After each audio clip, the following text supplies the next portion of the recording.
보소서. 주님, 나의 마음을 선한 것 하나도 없지만 그러나 주님께 우리 모든 것을 드립니다. 우리 함께 찬양하도록 하겠습니다. 보소서 주님, 보소서 주님, 나의 마음을 선한 것 하나 없습니다. 그러나 내 모든 것 주께 드립니다. 사랑으로 안으시고 날 새롭게 하소서. 다시 한번 보소서 주님, 나의 마음을 선한 것 하나 없습니다. 그러나 내 모든 것 주께 드립니다. 사랑으로 안으시고 날 새롭게 하소서. 주님 마음 내게 주소서. 내 아버지 주님 마음 내게 주소서. 나를 향하신 주님의 뜻이 이루어지도록 주님 마음 내게 주소서. 다시 한번 보소서. 보소서 주님, 나의 마음을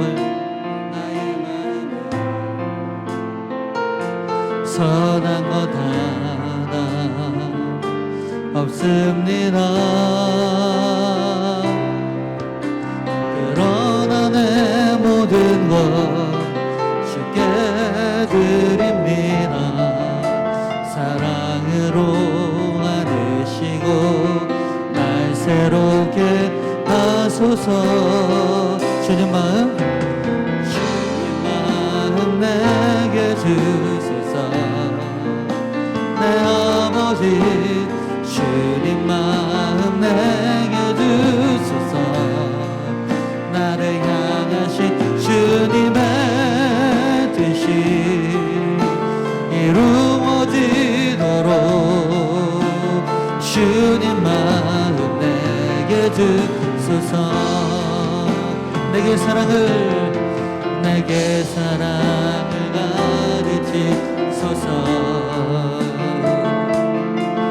당신의 마음으로 용서하게 하소서.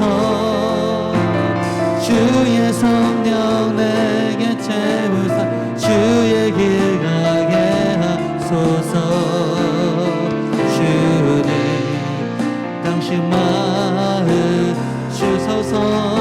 주의 성령 내게 채우사 주의 성령 내게 채우사 주의 길 가게 하소서.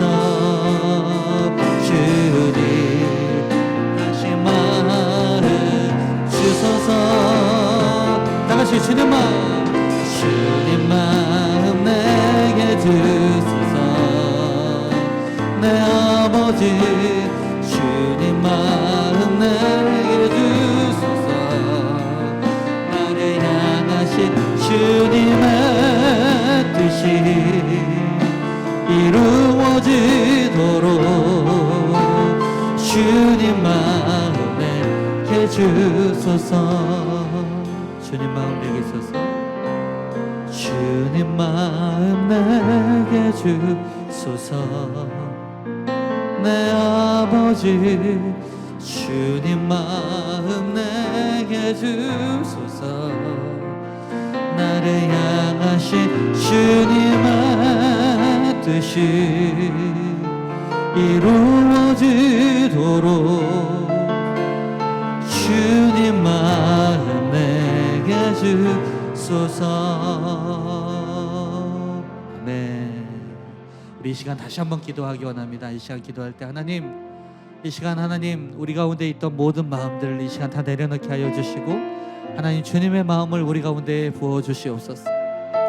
하루에도 몇 번씩 흔들리고 넘어지고 쓰러질 수밖에 없는 우리의 마음, 그 마음이 아닌 주님의 마음을 허락하여 주시사 그 마음으로 나아갈 수 있도록 인도하여 주시고 그 마음으로 주님을 닮아 나아가는 우리 주님의 영광께 우리 모든 성도님들 될 수 있도록 인도하여 주시옵소서. 우리 자신이 되기 원합니다. 이 시간 우리 주님의 마음을 구하면서 이 시간 우리 다 같이 다시 한번 주여 한번 외치고 기도합니다. 시작. 주여. 하나님 아버지, 이 시간 하나님 우리가 간구합니다. 하나님 이 시간 우리 주님의 마음을 우리 가운데 허락하여 주시옵소서. 예수 그리스도의 마음, 그 온유하신 그 성품의 그 마음을 우리 가운데 부어주시옵소서. 하나님 우리가 주님을 닮아가는 주의 자녀 되기 원합니다. 하나님이 세상을 담고 어둠의 모습을 담는 것이 아니라 아버지 하나님 아버지 우리의 본이 되신 우리의 참 대제사장이신 예수 그리스도를 담는 우리 모두가 되게 하여 주시옵소서. 하나님 그리하여서 그 사랑과 소망과 믿음을 가지고 나아갈 수 있는 아버지 하나님 아버지요 굳센 아버지 우리 모두가 되게 하여 주시옵소서. 아버지 하나님 악에게 지지 않게 하여 주시고 선으로 악을 이기며 아버지 정말 주의 말씀이 이루어지는 아버지 그 현장 가운데 우리 모두가 걸어가 나갈 수 있도록 하나님 인도하여 주시옵소서. 아버지 주님의 마음을 허락하여 주시옵소서. 주님 마음 내게 주셔서 주님 마음 내게 주소서. 내 아버지 주님 마음 내게 주소서. 나를 향하신 주님의 뜻이 이루어지도록 주님 마음 내게 주소서. 주님 마음 내게 주소서. 하나님 아버지,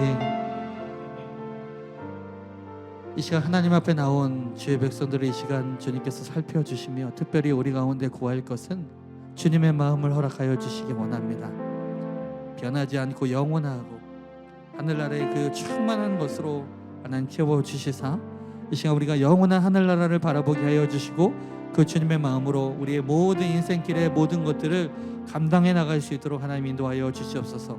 이 시간 우리가 주님을 찬양할 때 우리 마음 가운데 형식적인 마음이나 겉으로 하는 마음이 아닌 우리의 속 깊은 곳에서 우리의 영으로 드리는 찬양으로 하나님께 나아가기 원합니다. 이 시간 하나님 주의 성령을 충만하게 부어주시고 하나님 아버지 온전히 우리가 다윗처럼 주님을 기뻐함으로 찬양하게 하여 주시옵소서. 이 시간 우리 가운데 함께 하실 주님을 기대하며 감사드리오며 거룩하신 예수 그리스도의 이름으로 기도하옵나이다. 아멘. 할렐루야. 우리 박수로 하나님께 영광 드리겠습니다. 할렐루야. 우리 이 시간 함께 찬양하시겠습니다. 우리 함께 이 시간 찬양할 때 우리 박수 치면서 우리 내계강 같은 평화 찬양합니다. 저 바다보다도 더 넓고 저 산과 하늘보다 더 높은 주님의 은혜가 이곳에 가득해. 다같이 살아계신 주 나의 하나님 언제나 넘치는 주의 사랑으로 내 안에 가득히 넘쳐 흐르네. 다같이 내게 평화 내게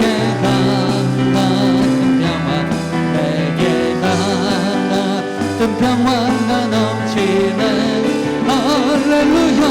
내게 같은 평화 내게 같은 평화 내게 같은 평화가 넘치네. 다시 한번 고백할까요? 저 바다보다도 더 넓고 저 산과 하늘보다 더 높은 주님의 은혜가 이곳에 가득해. 여러분 믿으십니까?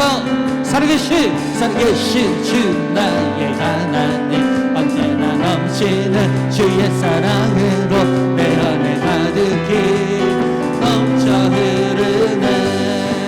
다같이 내게 강 같은 평화 내게 강 같은 평화 내게 강 같은 평화가 넘치네. 할렐루야. 내게 강같은 평화 내게 강같은 평화 내게 강같은 내게 바다 같은 사랑, 내게 바다 같은 사랑, 내게 바다 같은 사랑이 넘치네. 할렐루야. 내게 바다 같은 사랑, 내게 바다 같은 사랑, 내게 바다 같은 사랑이 넘치네. 우리 옆 사람을 향해서 내게 샘솟는 기쁨, 내게 샘솟는 기쁨, 내게 샘솟는 기쁨. 오늘 우리 가운데 샘솟는 기쁨이 넘치기를 주 믿습니다. 할렐루야. 다같이 할렐루야. 내게 샘솟는 기쁨, 내게 샘솟는 기쁨, 내게 샘솟는 기쁨이 넘치네. 우리 목소리로만 내게 믿음 소망, 내게 믿음 소망 사랑, 내게 믿음 소망 사랑, 내게 믿음 소망 사랑이 넘치네. 다같이 할렐루야. 내게 믿음 소망 사랑, 내게 믿음 소망 사랑, 내게 믿음 소망 사랑이 넘치네. 그리고 마지막으로 내게 할렐루야. 내게 할렐루야 하면, 내게 할렐루야 하면, 내게 할렐루야 하면이 넘치네. 할렐루야.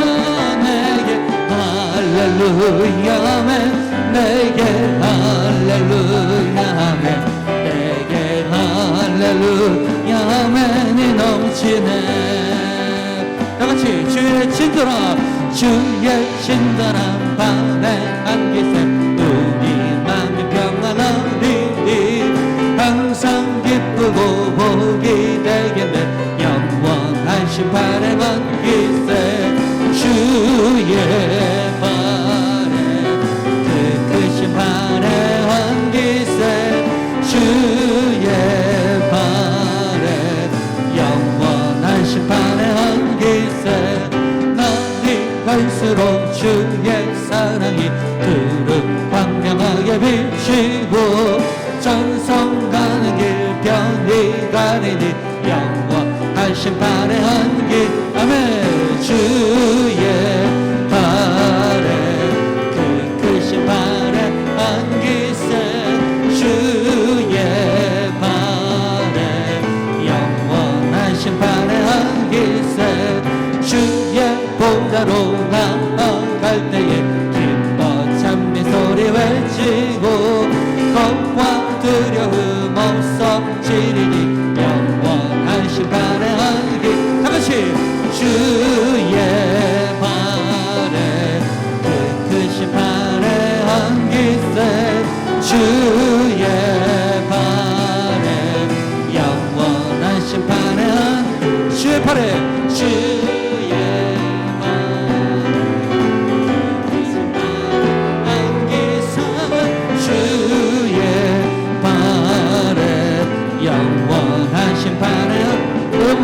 내 영혼의 햇빛 비치니 주 영광 찬란해.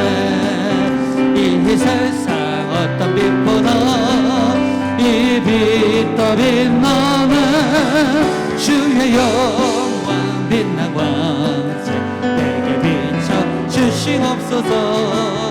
그 밝은 얼굴 배울 때 나의 영혼 기쁘다. 내 영혼에 노래 있으니 주 찬양합니다. 주 귀를 기울이시사 다 듣고 계시나. 주의 영광 빛난 광 내게 비춰 주시옵소서. 그 밝은 얼굴 배울 때 나의 영혼 기쁘다. 영혼의 날 되어서 주 함께 하실 때 그 평화 내게 깃들고 주 내 꽃피는 주의 영광 빛난 광 내게 비춰 주시옵소서. 그 밝은 얼굴 영혼 기쁘나 내 영혼에 희락이 있고 큰 소망 넘치네 주 예수 복을 주시고 또 내려주시는 주의 영광 빛난 관 내게 비춰 주시옵소서 그 밝은 얼굴 배울 때 나의 영혼 주의 영광 주의 영광 빛난 관 내게 비춰 주시옵소서 그 밝은 얼굴 배울 때 나의 영혼 기쁘다 다같이 주의 영광 주의 영광 빛난 관 내게 비춰 주시옵소서 그 밝은 얼굴 배울 때 나의 영혼 기쁘다 할렐루야 주님 주의 얼굴 빛이 우리 가운데 비춰주시옵소서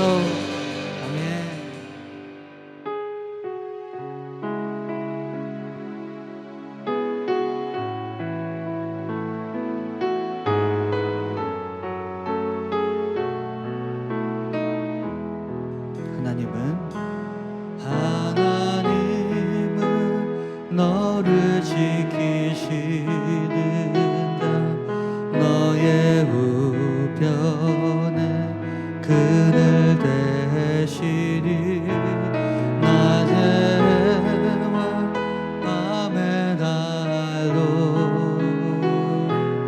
너를 잊지 못하리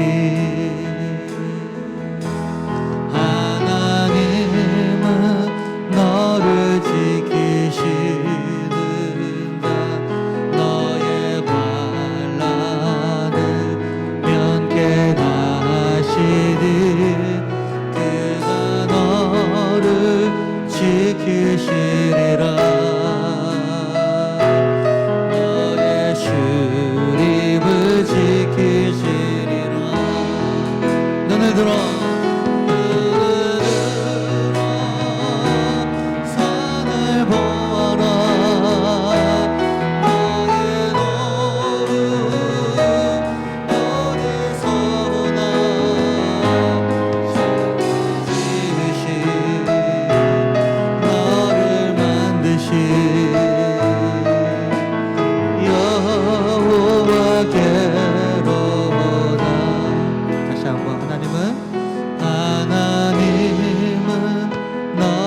지키시는 자 너의 우편에 그늘 대시니 낮에와 밤의 날도 너를 잊지 못하리 하나님은 너를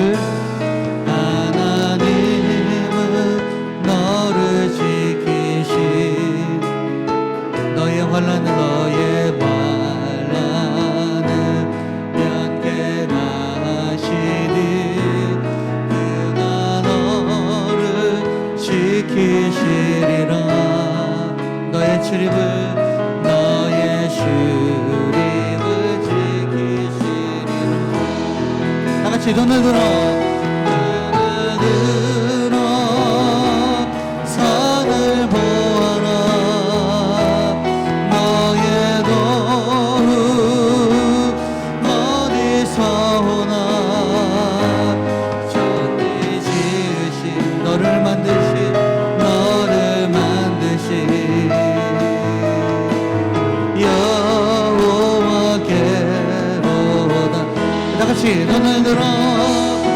눈을 들어 산을 보아라 나의 도움 어디서 오나 천지 지으신 나를 만드신 나를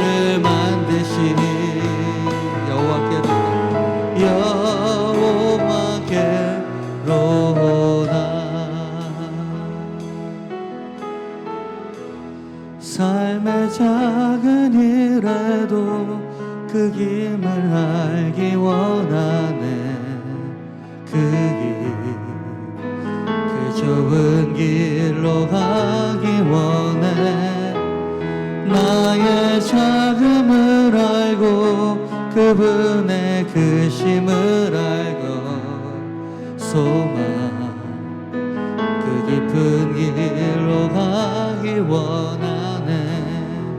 다시 한번 삶의 작은 일에도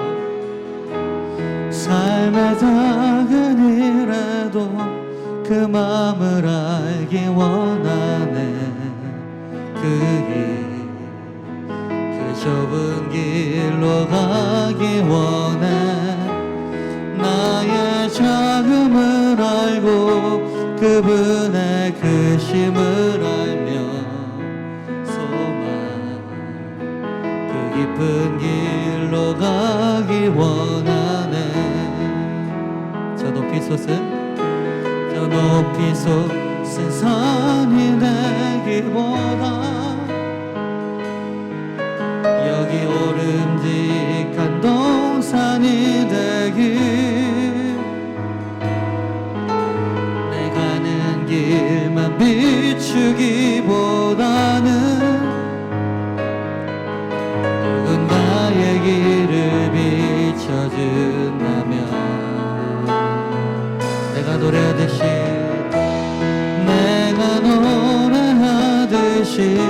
또 내가 얘기하듯이 살기. 나 그렇게 듣기 원하네. 삶의 한 절이라도 그분을 담기 원하네. 사랑 그 높은 길로 가기 원하네. 저 높이 솟은 산이보다 되기보다 솟은 산이 되기보다 여기 오름직한 동산이 되길. 내 가는 길만 비추기보다는 누군가의 길을 비춰준다면 다같이 고백할까요? 내가 노래하듯이 또 내가 얘기하듯이 살기.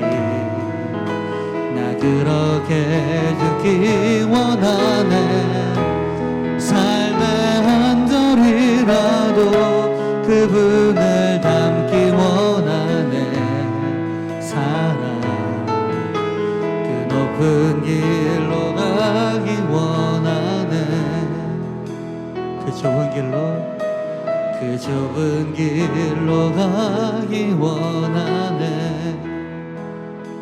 그 깊은 길로 가기 원하네. 자, 우리 오늘 실력 있는 그리스도인 이제 몇 번째일까요? 8번째. 그럼 이제 몇 번 남았어요? 1번 남았습니다. 네, 이제 실력 있는 그리스도인. 자, 갈라디아서 5장 22절부터 23절까지 말씀 다 같이 읽어볼까요? 시작. 오직 성령의 열매는 사랑과 희락과 화평과 오래 참음과 자비와 양선과 충성과 온유와 절제니 이 같은 것을 금지할 법이 없느니라. 자, 오늘은 실력 있는 그리스도인 8번째 온유입니다. 온유. 오직 성령의 열매는 하면서 이제 9가지 성령으로 말미암는 열매들, 그죠? 이거는 금지할 법이 없대요. 이건 반드시 되는 거래요. 그러니까 성령 충만할 때 이 9가지의 모습이 다 나타나진 않지만 그때 상황에 맞는 열매들, 또 열매 맺는 힘이 실력이니까 실력이 드러난다라는 거죠. 그래서 그러한 상황들, 어려운 상황들을 성령께서 이기게 하신다라는 것입니다. 그리고 우리가 삶 속에서 이 9가지의 열매들의 그 신앙적 성품이 드러날 때 그 사람을 향해서 저 사람은 성령 충만한 사람이야 라고 우리는 평가할 수 있다는 거죠. 오늘은 이제 온유인데요. 온유. 성령의 열매로 얻게 되는 온유는 뭘까? 이 온유는요, 여러분, 따뜻할 온자에 부드러울 유자입니다. 그래서 따뜻하고 부드러움이라는 뜻이 가진 것이 온유예요. 온유. 그래서 온유는요, 어떻게 보면 굉장히 우리가 선천적으로 굉장히 착한 사람, 그죠? 그런 사람을 우리가 온유한 사람이다라고 우리가 이렇게 이미지를 갖고 있는 것이 사실이죠. 그리고 온유라는 말을 들으면요, 굉장히 따뜻해지는 단어입니다. 그죠, 여러분? 온유한데 막 성질 나시는 분 있으세요? 온유하고 야 너 온유해 그럼 막 성질 나고 막 짜증 나고 그러시는 분 있어요. 그렇지 않잖아요. 참 온유해 그러면은 참 그 말이 되게 따뜻하게 다가오는 단어라는 거죠. 참 온유라는 그 말을 들으면 참 기분도 좋아지고 마음도 따뜻해집니다. 그런데 이 온유라는 단어가 분명히 듣기는 좋은데요, 지금 우리가 사는 세상을 볼 때는 어찌 보면 어울리지 않는 단어라는 거죠. 지금 우리가 사는 세상은요, 어떻게든지 더 독하게 살아야만이 살아남는 세상이라는 그런 관점을 가지고 우리가 살고 있잖아요. 독하게 살아야 된다. 그래서 여러분, 예전에는 가는 말이 고와야 오는 말이 곱다라는 말이 있었는데 지금은 가는 말이 거칠어야 오는 말이 고와진다라고 하잖아요. 어떻게든지 독하게 내가 저 사람을 먼저 선점하려면 절대로 고운 말 써서는 안 되는 거야. 막 소리 지르고, 그죠? 독한 마음 먹고 큰 소리로 압박하고 막, 그래야 사람들이 내 말을 들을 거야 하는 생각을 우리가 갖는단 말이죠. 왜냐하면 우리 세상에 대한 생각이 있는 거예요. 아, 내가 점잖게 하고 내가 정말 젠틀하게 하고 뭔가 그렇게 하면 저 사람은 나를 호구처럼 생각할 거야. 이런 생각이 우리 삶 가운데 있단 말입니다. 그러니까 어떻게든지 더 악하게, 독하게, 더 큰 소리 치고 막 더 막 뭐예요? 압박하는 막 이러한 일로 막 압박하는, 선점하는 거죠.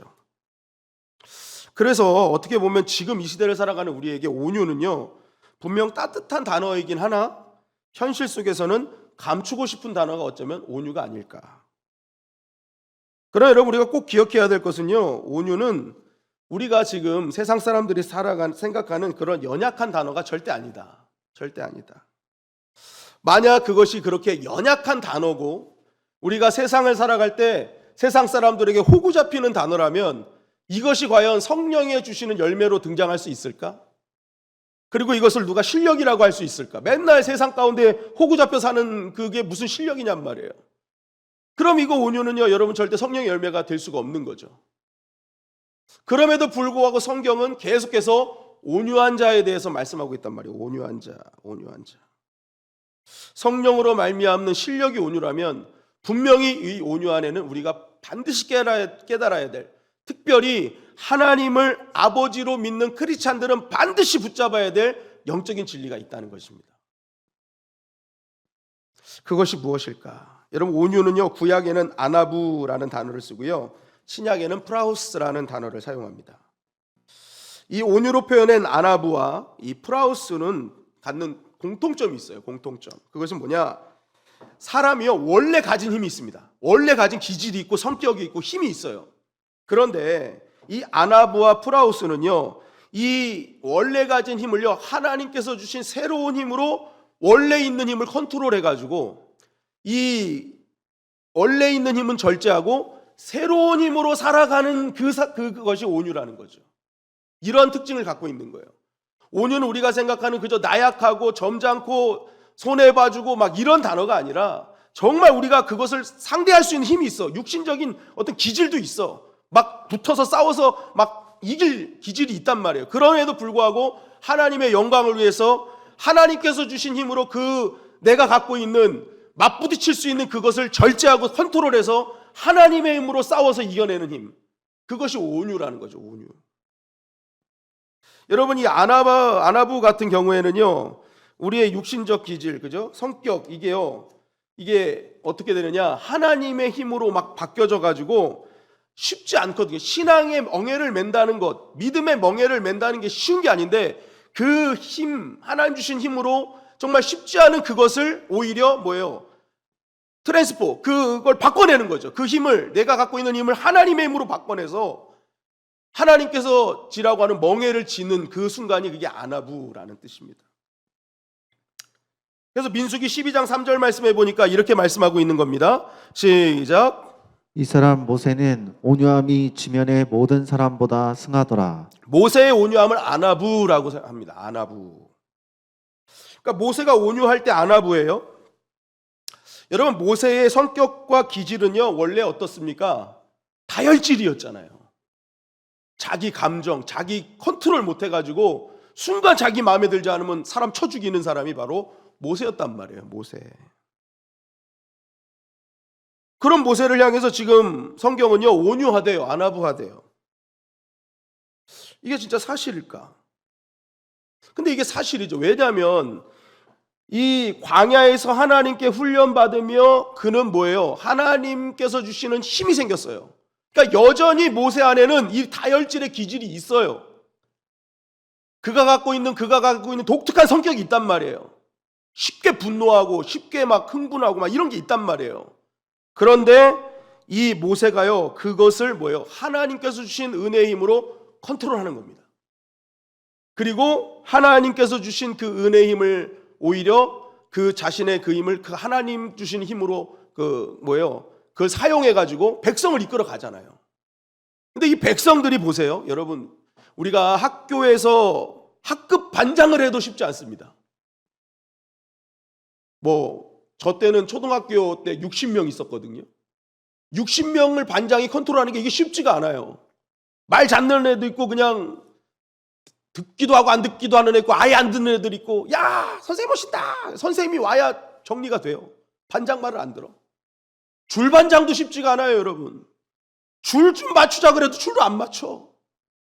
이 줄반장도 쉽지 않은데 지금 모세는요 200만 명을 끌고 갑니다. 그런데 이 200만 명이요 40년 동안 말을 지지도 안 들어. 아마 옛날 기질이었으면 모세가 다 때려 눕혀서 광야에 다 묻어버렸을 것 같아요. 그죠? 옛날 기질이었으면. 그런데 모세는 아나부한 거예요.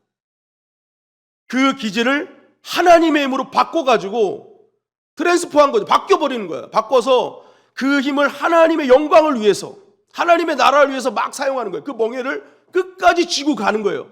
그러니까 모세를 온유하다 하는 겁니다. 모세가 힘이 없고 나약해서가 아니에요. 백성들의 호구 잡아서 그게 온유한 자가 아니에요. 손해봐서 온유한 자가 아니에요.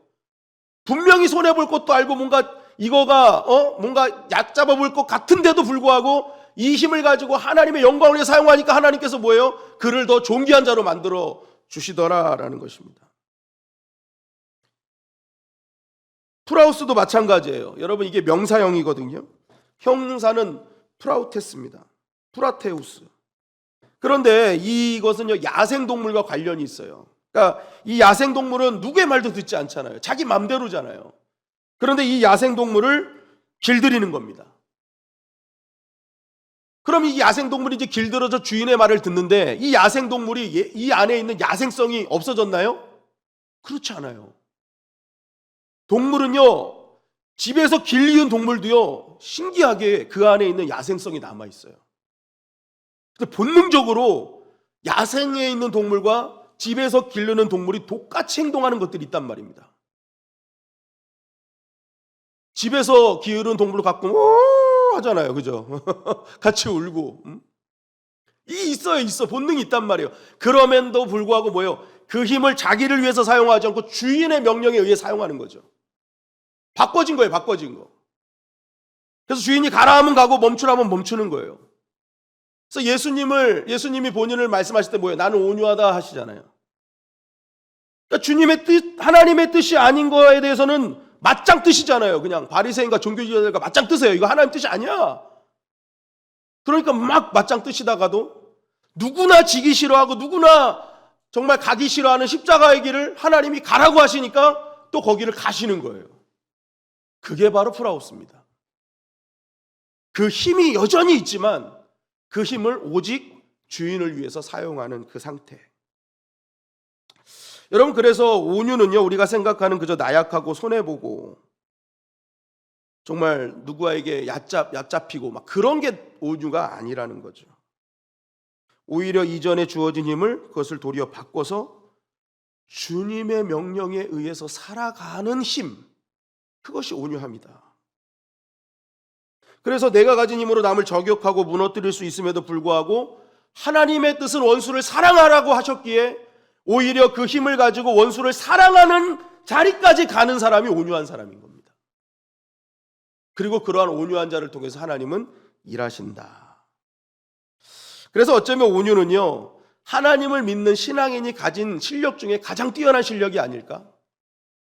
우리는 본능적으로 옛힘을 사용하려고 하잖아요. 그런데 그것을 철저하게 컨트롤해서 그 힘을 가지고 오직 하나님이 기뻐하신 힘으로 나아가는 이 온유의 능력이야말로 진짜 실력이 아닐까. 여러분, 그래서 온유한 자를 하나님이 사용하시는 겁니다. 그리고 온유한 자를 통해서 승리를 맛보게 하시는 거예요. 여러분, 애굽에서 노예로 있는 이스라엘 백성들이 엄청난 고통 가운데 하나님께 기도하잖아요. 부르짖잖아요. 하나님 도와주세요. 나 좀 살려주세요. 우리 좀 저기서 고통에서 해방시켜주세요. 그때 그 소리를 듣고 하나님이 들으십니다. 그리고 나서 하나님께서 누구를 선택하세요? 모세를 선택해서 애굽으로 보내시는 거예요. 애굽이 지금의 이집트죠. 그때 그 애굽을 다스리던 사람, 그 왕을 바로라고 하죠. 바로. 이것이 우리가 아는 파라오죠. 파라오. 그래서 파는 아들, 라는 해, 태양이죠. 그래서 태양의 아들. 그래서 당시 이 파라오는요, 애굽에서 가장 위대한 신으로 신봉을 받았습니다. 그래서 애굽이 곧 이집트가 곧 파라오고요. 파라오가 곧 이집트였습니다. 그러니까 지금 모세에게, 바로에게 가라라는 것은 뭐예요? 애굽과 싸우라는 거예요. 또 애굽과 싸우라는 건 바로랑 싸우라는 거예요. 그리고 바로를 꺾는 것이 애굽을 꺾는 것이고, 그죠? 근데 중요한 것은 하나님께서 왜 모세를 보내셨냐는 거예요. 모세. 여러분, 출애굽기 7장 13절에 보니까 이렇게 말씀하고 있습니다.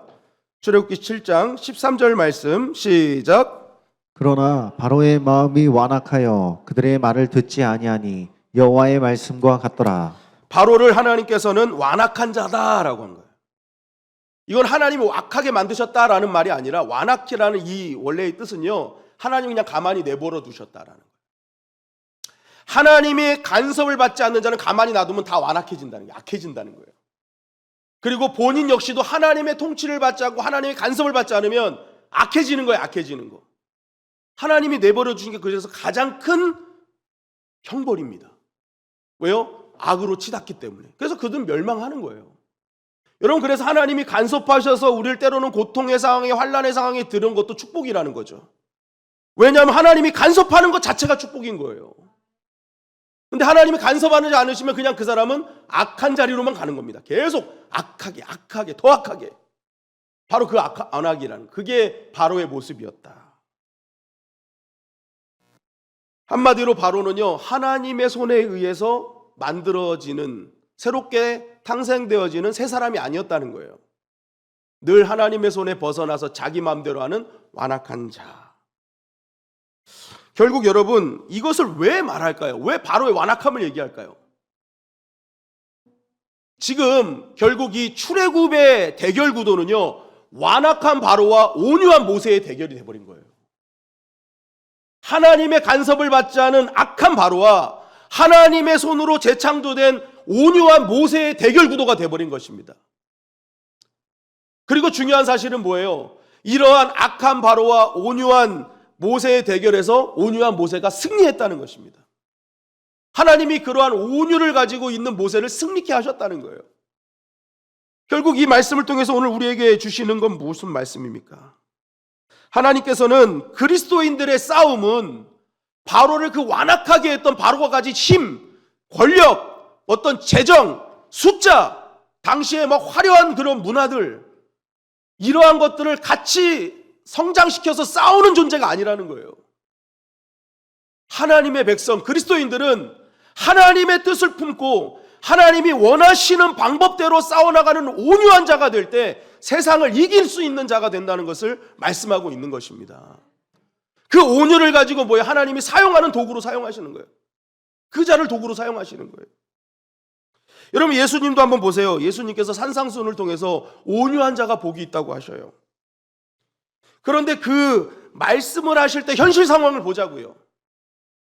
그때 예수님이 산에서 온유한 자가 복이 있다 말씀하실 때 현실은 어떤 현실이었습니까? 세상에는 전혀 다른 가치관이 팽배하게 지배하고 있었던 시대였어요. 그게 뭡니까? 로마의 힘이잖아요. 로마의 그런 철권 통치를 통해서 로마가 가진 군사력, 재정, 수적 우위가 세상을 이긴다 하고 드러내고 있을 때 예수님은 온유를 선포하고 계셨단 말입니다. 왜 그랬을까요? 똑같은 겁니다. 바로의 완악함이 절대로 세상을 이기는 힘이 아니라는 거예요. 그리스도인은 그렇게 완악해져서 같이 싸우는 자가 아니라는 거예요. 온유한 자가 될 때 하나님 그것을 도구 삼아서 이기게 하시는, 마찬가지죠. 예수님은 힘의 완악함이 판치는 이 세상에서, 그것이 전부라고 가르치는 이 가치관이 있는 세상에서 믿는 그리스도인들은 뭐예요? 온유한 자가 되어서 그들과 전혀 다른 가치관과 삶의 질서로 뭐예요? 승부하는 자들이라는 것을 주님은 말씀하고 있는 거예요. 그리고 그런 자가 복을 누린다라고 말씀하시는 것이죠. 여러분, 온유함은요, 우리를 연약한 자리, 또한 세상에서 손해보고 뒤처지는 존재로 만드는 것이 아니라 실상은 오히려 이 완악한 세상 가운데 하나님께서 선택하는 자가 되어 하나님께서 쓰시는 도구가 되어 오히려 그 완악한 세상을 바꾸어내고 변화시키며 승리케 하시는 놀라운 실력이라는 것입니다. 실력. 여러분, 그래서 우리는요, 성령 충만해야 되는 것입니다. 성령 충만해서 우리 안에 그 온유라는 실력자가 되어야 되는 것입니다. 그럴 때 뭐예요? 이 세상에 완악함이 전부라고, 독해져야 된다고, 더 즐겨져야 된다고 하는 이 세상 속에서 결국 승리하는 자가 될 수 있다는 것이죠. 여러분, 그래서 우리가 각자의 가정에서 우리가 성령 충만함으로 온유함으로 자녀들을 교육해야 됩니다. 그럴 때 우리 자녀 안에 있는 완악함이 사라지고요, 우리 자녀 안에 통치하고 있는 애국이 사라지는 겁니다. 그때 하나님의 나라가 우리 자녀들 마음속에 임하는 거예요. 똑같이 세상과 같은 똑같은 교육 방식으로 살아간다? 어떻게 그 세상 속에서 크리스찬으로서 영향력을 발할 수 있겠습니까? 주님은 그렇게 하지 말라는 거예요. 성령 충만하여 내가 먼저 온유해짐으로 그 온유함을 상속하는 자가 되라는 거예요. 그럴 때 우리 자녀들 안에 완악함, 우리 자녀를 정복하고 있는 애굽이 사라지고 하나님의 나라가 임하고 그들 역시도 그 안에 있는 온유함을 가지고 세상에 나가 세상을 정복하는 자로 나아갈 수 있다는 것입니다. 교회도 마찬가지죠. 직분자들, 재직자들, 봉사자들이 먼저 부름받은 자들 아닙니까? 이러한 자들이요, 여러분, 애굽의 완악함으로, 애굽의 가치관으로 교회에 있으면요, 여러분, 교회는 붕괴되는 겁니다. 애굽같이 되는 거예요. 하나님께서는 먼저 부름받은 자들에게 온유하라고 말씀하고 있는 거예요. 세상과 다른 전혀 다른 방법으로 이 교회의 질서를 이끌어가며 이 교회를 치리하며, 그럴 때 뭐예요? 하나님의 나라가 임하는 거죠. 그럴 때 교회다운 교회가 되는 거죠. 그럴 때 이 교회 가운데 있는 모든 세속가와 애굽의 사상들이 떠나가게 되어 있는 것입니다. 다른 힘으로는 할 수 없어요. 하나님을 나의 주인으로 알고 그 하나님으로 말미암는 기존의 내 성격과 기질이 있지만 그것으로 사명을 감당하는 것이 아니라 바뀌어진 하나님 주신 힘으로 이 교회를 위해서 기도하고 사명을 감당할 때에 교회는 더 교회답게 되고 하나님 나라가 임하게 된다는 것입니다. 여러분, 내 안에 있는 기질, 성격, 참 좋은 건 좋은데 때로는 그것이요, 정말 하나님의 영광을 방해하는 순간이 있습니다. 그때는 여러분 기도하셔야 돼요. 그리고 철저하게 성령의 능력으로 온유함으로 트랜스포해가지고 그것을 가지고 여러분들이 나가셔야 됩니다. 그럴 때 교회 모든 함께하는 성도들이요, 함께 뭐예요? 하나님의 마음으로 하나 되고 결국 하나님의 나라가 임하는 역사가 일어나는 거죠. 저와 여러분들이 그러한 사명을 감당함으로 말미암아 교회 안에 있는 모든 완악함과 애굽의 통치들이 다 떠나가기를 주님의 이름으로 간절히 축원합니다. 여러분, 우리가 그러한 앞장서는 자가 되어야 된다는 거예요.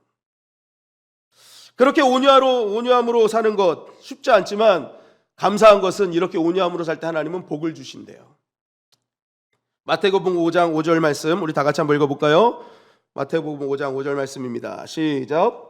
온유한 자는 복이 있나니 그들이 땅을 기업으로 받을 것이며. 네, 온유한 자, 쉽지 않지만 성령으로 온유함으로 바꿔내는 자에게 하나님께서는요 복 주신대요. 근데 어떤 복을 주세요? 땅을 주신대요. 이야, 이거는 우리나라의 맞춤 복입니다. 부동산의 축복. 이거 얼마나 좋습니까? 부동산 좋아하잖아요, 우리, 그죠?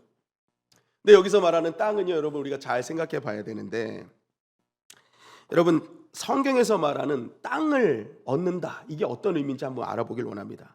창세기 1장 28절 말씀이에요. 시작. 하나님이 그들에게 이르시되 생육하고 번성하여 땅에 충만하라. 땅을 정복하라.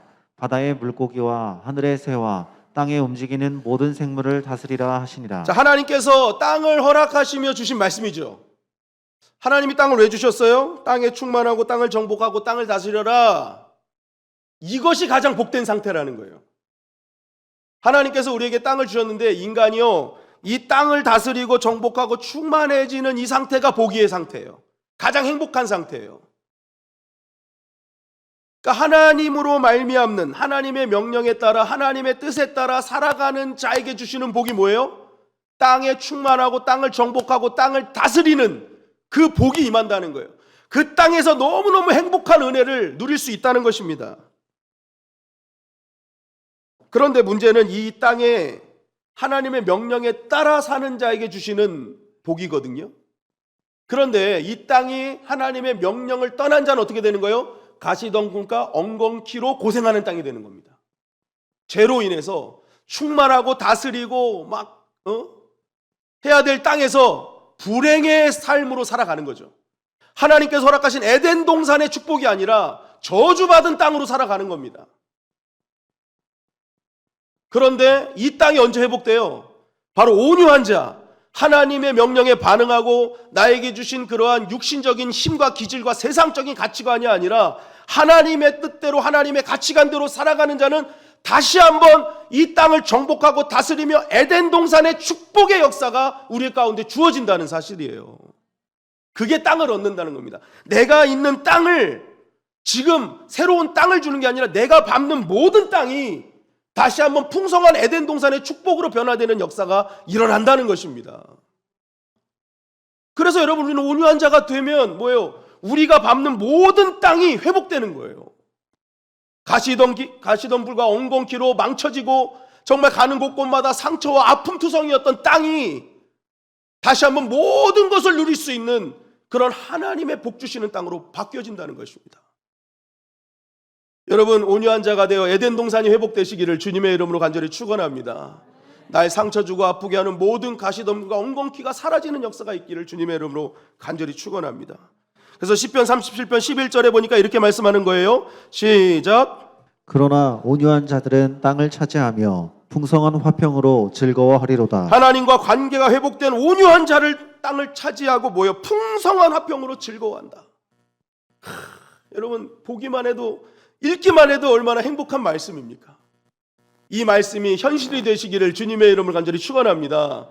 그래서 우리가 어떤 자가 돼요? 온유한 자가 돼야 되는 거예요.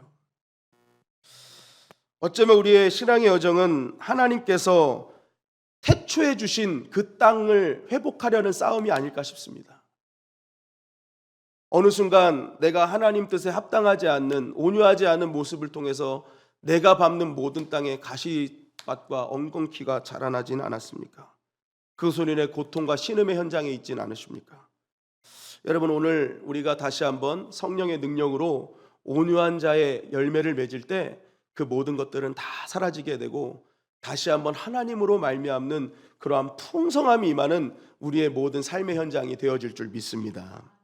두 번째로 땅을 얻는다는 것은요, 그리스도인의 영향력이 세상 가운데 펼쳐진다는 거예요. 여러분, 땅의 확장은 영향력의 확장이잖아요. 그러니까 땅을 얻는다는 것은 우리의 영향력을 얻는다는 거예요. 그러니까 우리가 이러한 모든 삶 속에서 그리스도인으로서의 엄청난 영향력을 얻게 된다. 여러분, 그래서 우리가 온유한 자가 되면요, 어떤 일이 벌어질까요? 땅을 확장해서 남의 땅을 얻는 거잖아요. 거기에 영향력을 미치는 거잖아요. 그렇게 볼 때 여러분, 남편이 온유해지면요, 아내라는 땅을 얻게 되는 거예요. 아내가 온유해지면요, 남편이라는 땅을 얻게 되는 것입니다. 부모가 온유해지면 자녀라는 땅을 얻게 되고요, 목사가 온유해지면 성도라는 땅을 얻게 되는 것입니다. 목자가 온유해지면 목원의 땅을 얻게 되고요, 목원이 온유해지면 목자의 땅을 얻게 되고, 사장이 온유해지면 사원이라는 땅을 얻게 되고, 직원이 온유해지면 사장이라는 땅을 얻게 되고. 무슨 말입니까? 내가 삶에 있는 모든 삶에 있는 여러 가지 땅들이 있어요. 그 땅에 영향력을 발하게 된다라는 것입니다. 여러분, 저와 여러분들이 온유한 자가 되어 정말 모두에게 주어진 땅에 영향력을 발하시기를 주님의 이름으로 간절히 축원합니다. 얼마나 큰 기쁨이겠어요. 왜냐하면 교회가 온유해지면 세상을 얻는 거예요. 교회가 온유해지면 지역 사회를 얻는 거예요. 그래서 여러분, 교회에 나가실 때, 문 앞에 나가실 때 절대 여기 주변인들이랑 싸우시면 안 됩니다. 말 한마디로 온유하게 해야 되고, 성령의 능력으로 정말 이 주변 사람들이 정말 주님의 영광교회, 이야, 대한민국에서 주님의 영광교회, 정말 온유한 교회야. 여러분, 우리가 세상을 얻기 위해서, 세상을 향해, 열방을 향해 나아가기 위해서 가장 필요한 실력이 있다면 온유라는 거죠. 온유. 그 온유함을 통해서 하나님은 세상으로 뻗어나가게 하시는 것이죠. 둘째로 이 온유한 자가 받는 복은요, 기도응답의 복이 있습니다. 기도응답의 복. 여러분, 모세의 온유를 말씀하는 본문이 민수기 12장, 우리가 민수기 12장 말씀을 보면서 함께 보셨지 않습니까? 근데 민수기 12장에는 정말 결정적인 사건이 등장하는데, 그 사건을 모세가 온유함으로 이겼다는 걸 말하는 거예요. 민수기 12장이. 그럼 모세가 당면한 상황이 무엇이고, 모세가 드러낸 모습을 통해서 하나님께서는 무엇이 온유하다고 하셨는가, 우리 그걸 봐야 되는 겁니다. 여러분, 민수기 12장에 모세가 당면한 상황은요, 미리암과 아론이 모세의 리더십에 반발한 사건이었잖아요. 이스라엘 백성을 이끄는 최고 리더십에 분열이 생겨버린 겁니다. 이거는 모세에게는 너무나 충격적이고 상처가 되는 겁니다. 왜냐하면 다른 사람들도 아니고 자기 친누나 친형이잖아요. 친누나 친형이 자기에게 반발한 겁니다. 이거는요, 엄청나게 상처도 받고 엄청나게 분노할 수 있는 상황이었다라는 거죠. 어떻게 가족이 그럴 수 있냐, 형제가 그럴 수 있냐, 정말 남 부끄럽다. 그 상황에서 모세가 가진 리더십으로 그들을 어떻게 해요? 처단할 수 있지 않았을까? 그런데 이러한 상황 속에서 모세는요, 자신에게 반발한 미리암과 아론을 향해서 그 어떤 말도 하지 않습니다. 그저 침묵해요. 그저 침묵해요. 이 안에 하나님의 뜻이 있고 이 모든 것도 하나님께서 해결해 주실 거라는 믿음이 있었기 때문이겠죠. 끝까지 침묵을 합니다. 어떤 액션이 나올 것도 같은데 액션이 절대 나오질 않아요. 바로 그때 하나님께서 이렇게 말씀하신 거예요. 민수기 12장 3절 말씀입니다. 시작. 이 사람 모세는 온유함이 지면의 모든 사람보다 더하더라. 모세는 땅 위에 사는 모든 사람 가운데 가장 온유했다라는 거예요.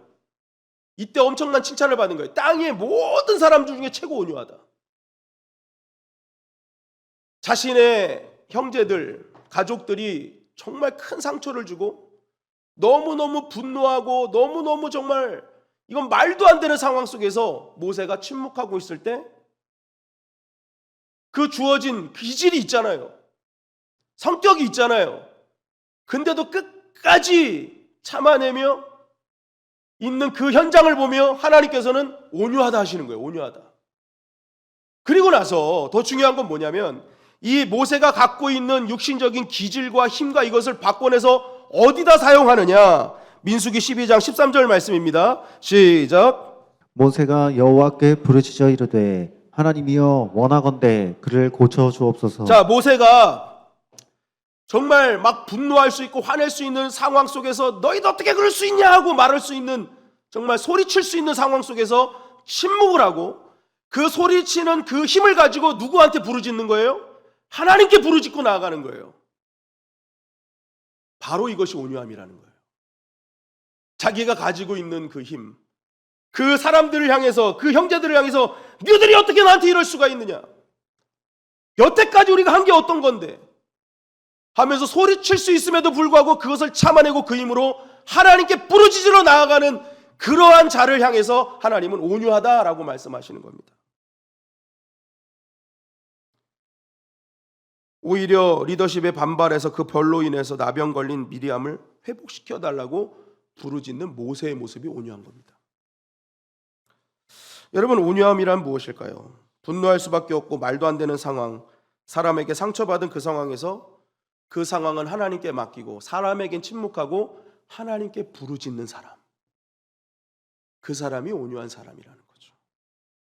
그런데 오늘날 많은 그리스도인들이 반대로 합니다. 이런 상황이 당면하면 사람에게 소리치고 하나님께 침묵해요. 여러분, 이걸 바꿔내야 되는 게, 이것을 바꿔내는 게 온유함이라는 거예요. 사람에게 소리 지르려고 했던 그 힘을 하나님께로 부르짖는 자리로 나아가는 그 사람을 하나님은 칭찬하시고 하나님께서 역사하신다는 것입니다.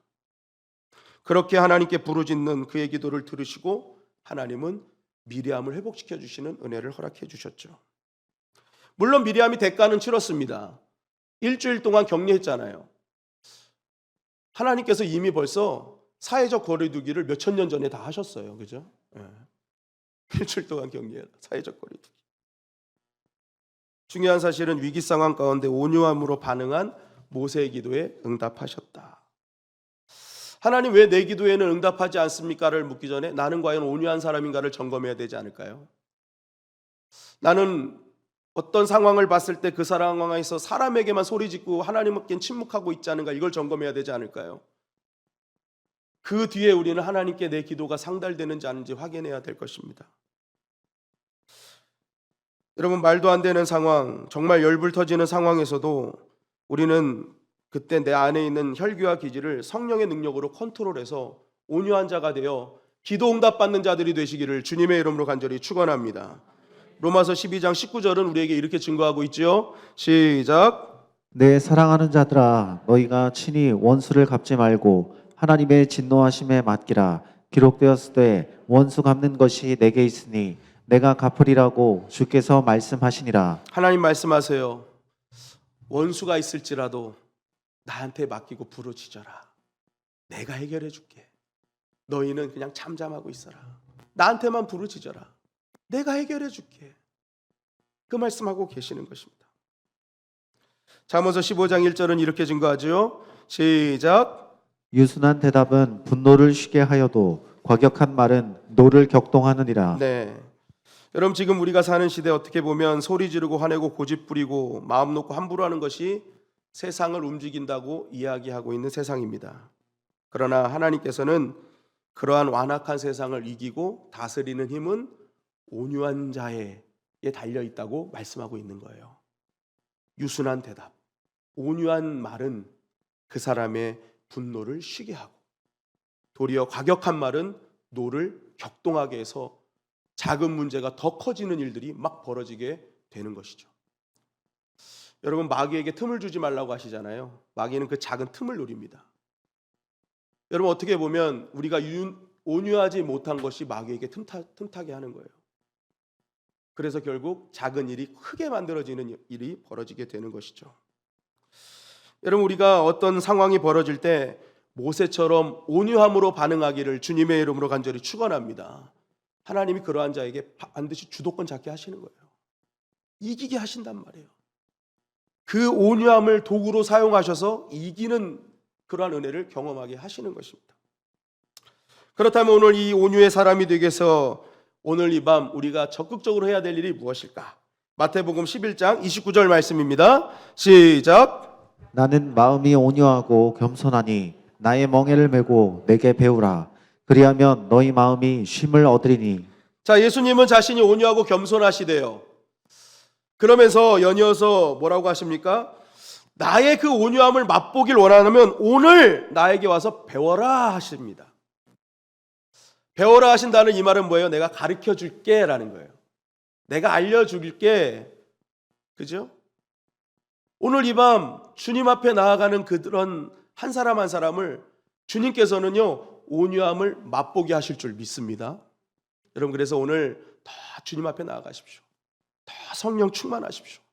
반드시 주님께서, 성령께서 우리에게 온유함이 무엇인지를 알게 하시고 깨닫게 해 주실 것입니다. 그러한 온유한 자가 되어서 하나님께서 허락하신 땅을 얻고 영향력을 바라며 또한 기도하는 모든 기도에 응답되어지는 놀라운 축복이 있는 귀한 밤이 되시기를 주님의 이름으로 간절히 축원합니다.